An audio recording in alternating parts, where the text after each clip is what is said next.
record-breaking attempts that went wrong.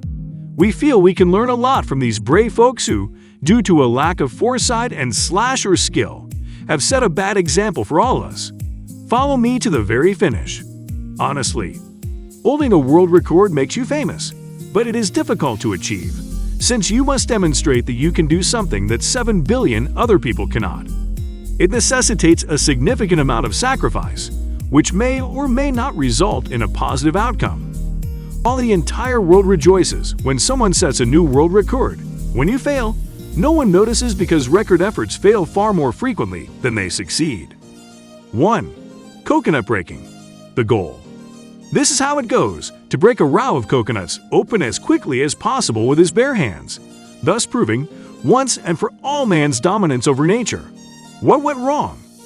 Imagine if smashing coconuts was your life's ultimate objective, practicing on smaller, weaker fruits for hours on end, calculating the optimal spot at which to strike a coconut for maximum damage, and trying to locate someone who cares about your passion are all obstacles that a coconut smasher must encounter in life.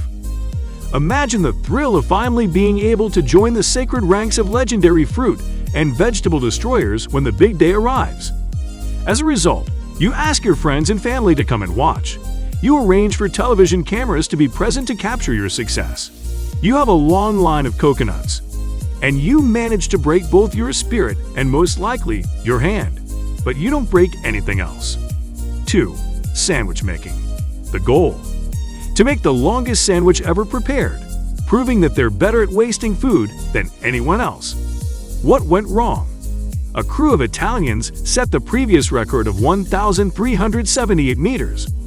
To top it off, an Iranian women's organization gathered over 1,000 cooks to make a 1,500-meter-long sandwich. Making the sandwich took hours, even with that many workers on the job.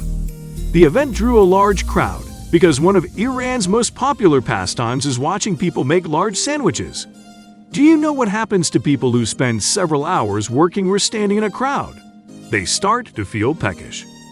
Making another compelling argument for why you shouldn't let strangers watch your record attempts, the observing crowd forced their way past the cooks and started eating the sandwich before its record length could be verified.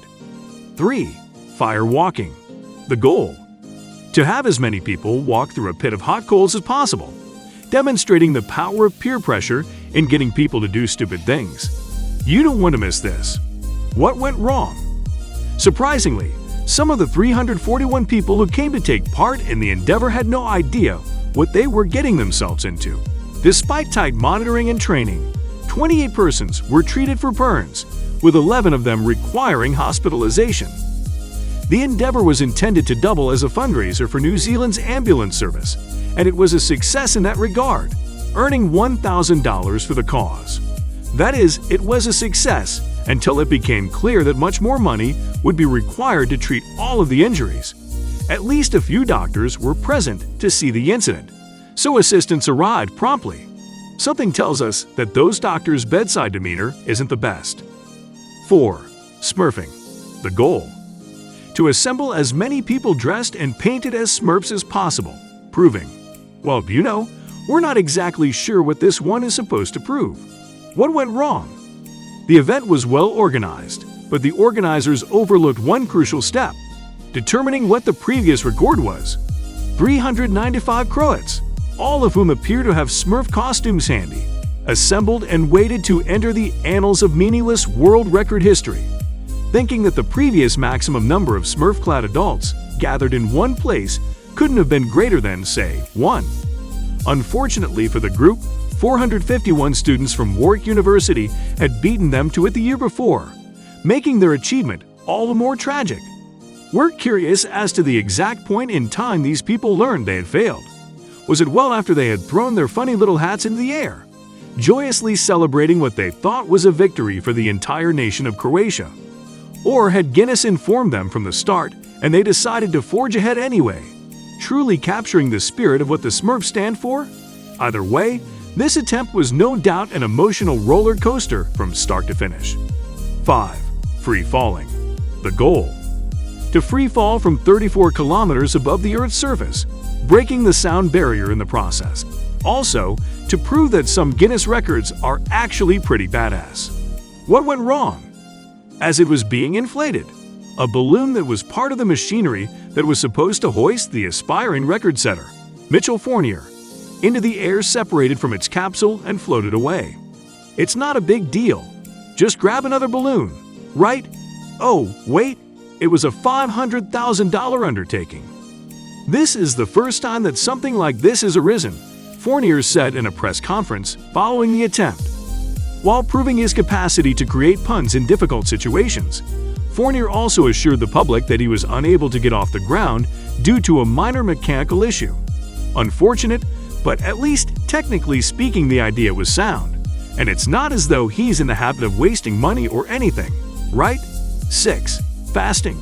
The goal. To demonstrate that Gandhi was a mere person who could have held out for way longer. What went wrong?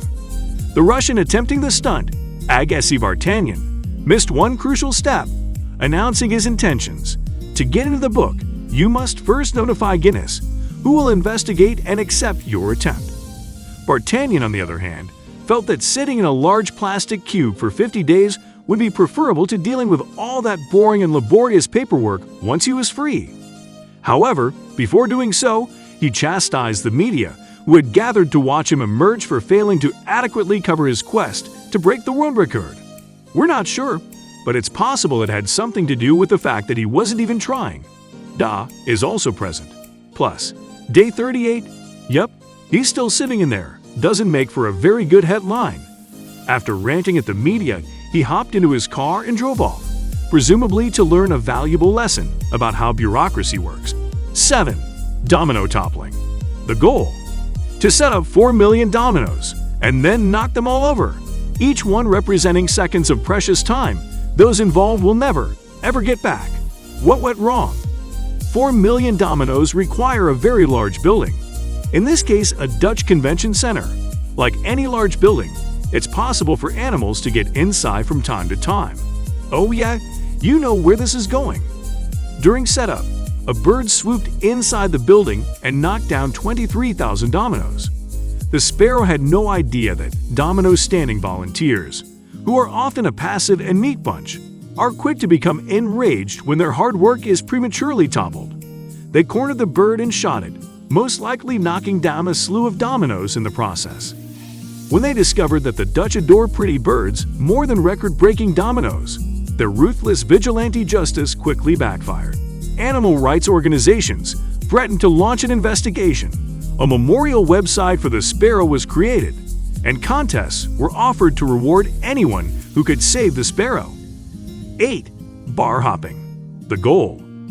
To visit as many bars as possible in a single night, while consuming at least a pint at each establishment, while pretending this is being done in the name of setting some kind of record. What went wrong? We're sure you don't need us to explain the many ways this one could go wrong. What you probably won't think of is what happened in this case. Guinness declined to oversee the attempt because the man behind it, Larry Olmsted, had been blacklisted by the organization. Olmsted previously held the world record for the longest distance between 2 consecutive rounds of golf. Olmsted was not content to rest on his laurels. He devised a new strategy. In the interim, he authored a book about both his own attempt and the history of Guinness records in general. Guinness was not pleased, and the book was labeled an unlawful relationship with the brand. Guinness Records history appears to be littered with dark and shameful episodes that the general public is not permitted to learn about. When Olmsted made his application for a new record attempt, he learned that Guinness was looking to take legal action against his book, and so they wouldn't consider any applications from him until the matter was settled. Word has it that Olmsted made the attempt anyway, not in the name of setting a Guinness record, but because it was Wednesday night. Thanks for watching. That's all for today.